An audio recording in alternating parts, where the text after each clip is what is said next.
We're very honored to have Alex Collier join us. This is pretty much unprecedented. He does not speak, as you may know, often or even has in quite some time. So I just wanted to say that I got a message over a year ago that the Andromedans wished to speak and that they wished Alex Collier to come to Camelot and that we could provide a service or a platform for that.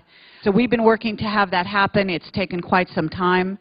We're really happy that this can happen today, and we just want to say thank you very much for making this possible to the hidden beings here and around us at this time. So, Alex, I'm actually not going to give you a big introduction beyond that today. I'm going to let you speak for yourself.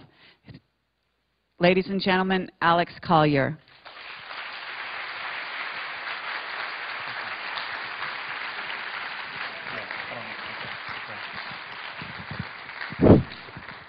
Can you all hear?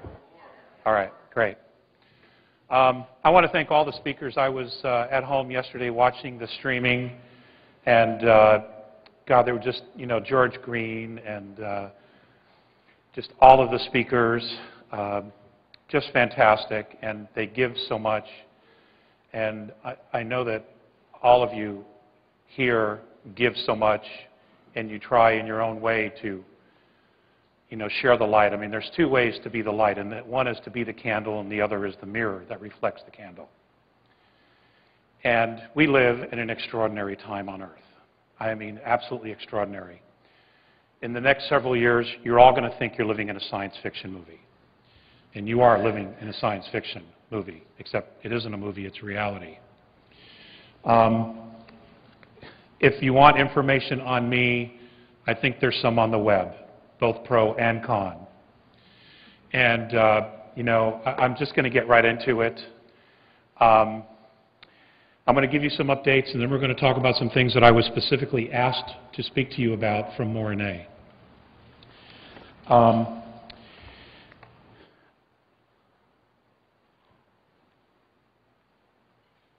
Einstein said, you cannot solve the problems of the world with the same thinking that created them. And that is no more prevalent and relevant than it is today.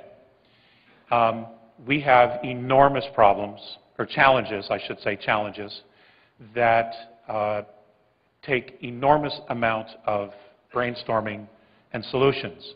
The difficulty in trying to solve some of the issues that we have is the fact that we do not have all the data.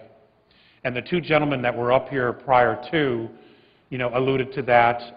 So did Robert Dean, Mr. Green, Bill and Carrie have.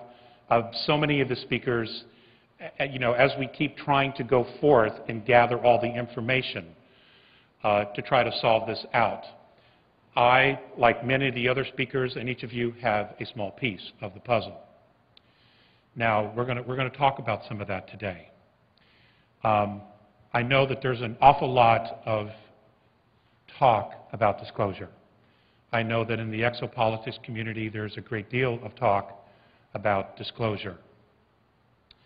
I personally don't believe the United States government's ever going to admit it.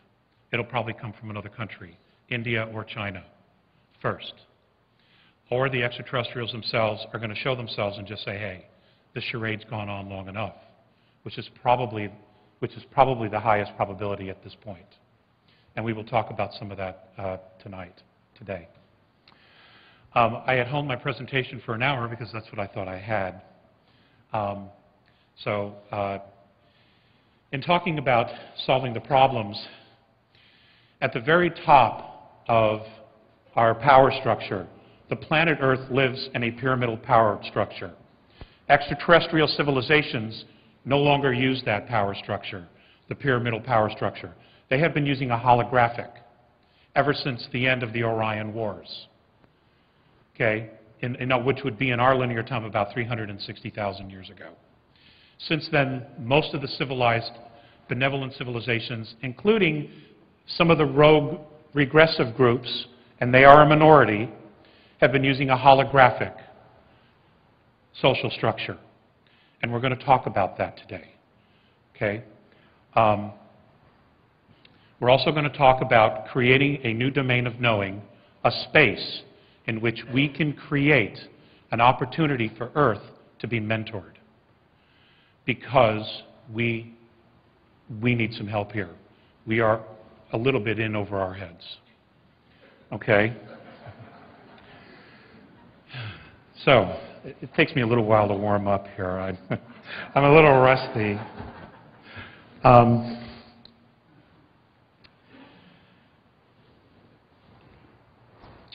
As of the last several days, much of the Cassini project has been classified. The reason for that is because of all the mothership activity that has now been filmed and documented in the Saturnian system around Saturn. We also have 1.5 million miles off of the South Pole, a 20-mile craft that has sat in a stationary. NASA and other organizations, telescopes, have been monitoring it for 8 months. They watched its trajectory to us. It is now stationary, and there are craft going in and out of this 20-mile structure. I don't know any more about it than that. I also want you to know that there is a very large planetary structure coming in, 18 degrees, right ascension of Neptune's orbit. It should be visible sometime in the next year. There is an awful lot going on, and of course, you're all paying the bills, and no one's being told anything about it. Now, it goes far deeper than spooking the herd. That is really not the intention here at all. Okay, the intention here, and what's really been going on, is simply this. Bob Dean made a reference yesterday to almost feeling sorry for the government about the situation that they're in. I would have to concur with him on that, in the fact that the government made some treaties, cut some deals for technology in exchange for experimentation and observation, and they were tricked. They really did not know what they were getting themselves into. And now the hand has been dealt. There are many people within the UFO community that say that all the extraterrestrials are benevolent. Ladies and gentlemen, it is in my own personal opinion and based on the knowledge that I have that that is completely irresponsible to say. We live in a duality. Because if it was all love and light, we would not be going down this road to global fascism and the powers that be wanting to eliminate 2/3 of the world's population. That is not love and light. Okay? So, we have a lot of things to cover, and a lot of things are going to be occurring. The economic situation is what it is.